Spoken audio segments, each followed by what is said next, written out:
Over 20 years ago, Valve created the Steam Hardware Survey because there was no other way at the time to see what everybody was using, and what sort of hardware they should be targeting when making Half-Life 2.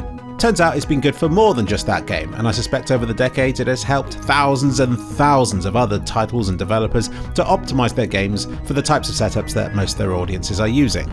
Now's an interesting time to have a look at its results, firstly because November's results have just come out, so it's all fresh off the press, and secondly because of Valve's upcoming hardware like the Steam Machine and Steam Frame, and how these stack up with the results of the hardware survey. Now the detailed pages can be a little bit dry for people who don't understand hardware that well, and also for those who do, so we'll just start with the overview. And the big shock horror that I see here is that Nvidia have actually lost market share. Back in June 2024 they owned 76.4% of the video card market, compared with just 73.8% now. Intel have remained consistently at about 7.7%, which means that AMD are the winners here, increasing from 15.6% to 18%. I never thought I'd see the day. So why? How? This is when we go into the detailed view, and here Nvidia's domination on the charts is obvious. It's almost like AMD's most popular graphics card is outsold by literally every tier of graphics card that Nvidia is selling. I really think that Valve should change AMD's logo to red, simply to make it stand up better on this page against the green wave of Nvidia logos, but whatever. So you can see from the top of the chart how things lag behind the latest components, with the top of this chart here being dominated by Nvidia cards from their 3000 and 4000 generations, which are all a few years old now. And of those generations, it's the 60 tier that leads the charts, and also the 50 and to a lesser extent the 70. These are typically the tiers and pricing categories that target the mainstream, so you'd expect these to sell better than, say, the flagship 90 tier and so on. Whilst all the Nvidia entries on this list are individually named models, AMD's and Intel's are bundled together into more generic names like Radeon and UHD. I suspect these are all an assortment of differently spec'd onboard graphics, which tend to come bundled with the processors that AMD and Intel sell. In other words, none of these are that powerful.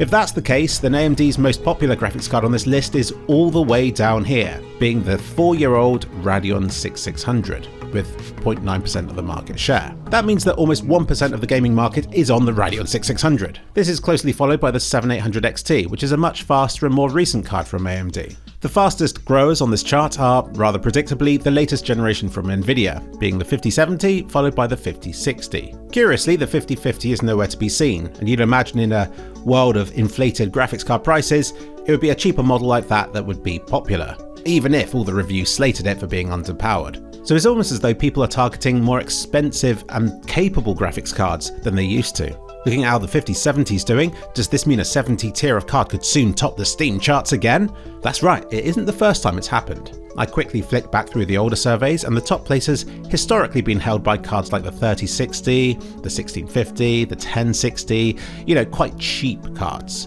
And we have to go back to 2017 before the GeForce 970 topped the charts, which back then was priced more like the 60 cards are today, but inflation and stuff, bleh, super complicated. As for the Steam Machine, right now the most popular graphics card being used is the laptop version of the 4060, which is almost exactly the same performance as the Steam Machine's graphics card, which is roughly equivalent to AMD's equivalent of this graphics card being the mobile Radeon 7600. Processors. Intel has historically dominated this category, but for the last 8 or so years, AMD's Ryzen architecture has gone from strength to strength, absolutely crushing Intel in recent years. And it goes to show how slowly things move in the hardware space that Intel systems are still the majority in these charts. But things are changing, because a year and a half ago, 2/3 of systems had Intel processors, whereas at the current rate, by halfway through next year, it could be a 50-50 split between Intel and AMD. If I'm honest, I don't find the detailed breakdown of clock speeds that useful, since it's more about the number of cores and how new they are that matters these days. So let's just look at the number of cores instead. 4 cores are dying a slow death, although a lot of systems are still based on that. And even 6 cores are gradually waning in popularity as 8 becomes the new de facto standard. So in that regard, Valve's Steam Machine's 6 cores seems a little bit dated. But it's still the most popular standard, and it makes sense for a cost-efficient gaming PC.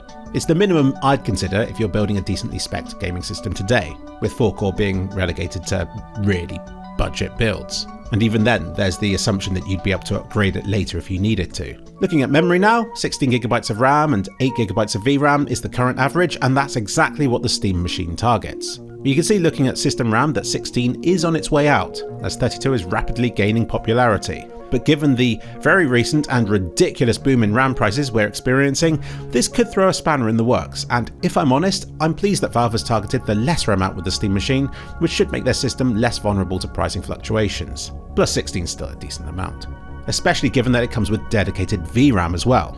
Now this is a more controversial one, as 8GB has been the norm for a decade now, with a lot of people insisting it's no longer enough for today's games, let alone to be future-proof for later ones. But looking at these charts, it doesn't look like it's going to be surpassed by 12 or 16GB anytime soon. So while we are slowly moving away from 8GB as standard, I suspect that titles will have to continue to cater for it for many years to come. In fact, even now, 25% of gamers have fewer than 8GB of dedicated VRAM in their systems.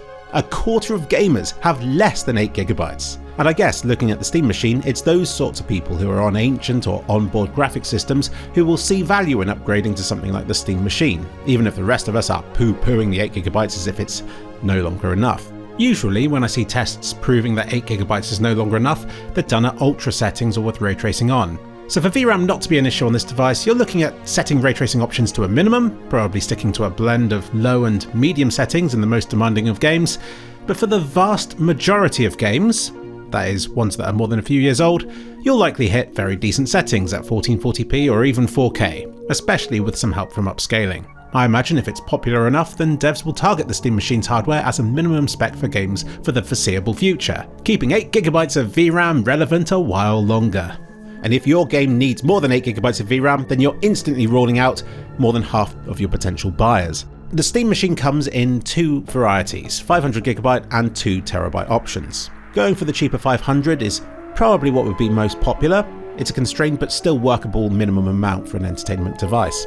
And 2TB is enough for a decently sized Steam library of games. And I imagine this will be the easiest component for Valve to swap out and change over time based on user preference. Plus, if you need more, then just like with the Steam Deck, you could slip something into the microSD slot. I personally find storage space a bit boring, especially what with how internet speeds are constantly improving. Funnily enough, that's one metric that the Steam Hardware Survey doesn't cover. But if you're interested in knowing the stats, then it's here on the Steam Download Stats page. And it shows a total downloaded per region and average download speed by country. And then if you click a specific country, then it breaks it down by provider, so you can easily see how vastly superior Japan is to your own country's infrastructure. But unlike processor speed or RAM amounts, this kind of metric's a little bit squishier because people can always leave a game downloading overnight or to uninstall something else to make way for a new game they want to play, so I don't see download speeds or storage amounts as being quite as important to know about, but it's still fun to investigate. And the last component I want to touch upon is the VR device. We don't know how much the Valve Steam Frame will cost just yet, but if we use whatever's currently popular as a target for them to hit, then the Quest 2 and 3 land somewhere in the $300 to $500 region. And with Valve already selling a $1,000 Valve Index device, I imagine they'll want to price their upcoming VR option in a much lower and more affordable pricing region. I'd like to say that the limitations of the Steam Hardware Survey raise more questions than they answer, but that's a lie. It answers many of the most important questions to a level that actually matters. It's an invaluable resource that really helps developers identify what their audiences are using to predict future trends, and I can't imagine a world without such a resource, openly available to all. And it looks as though, in a world of continually changing hardware, the Steam Machine intends to establish a base level of power, fixing it in place. I guess you could say, Valve, please fix.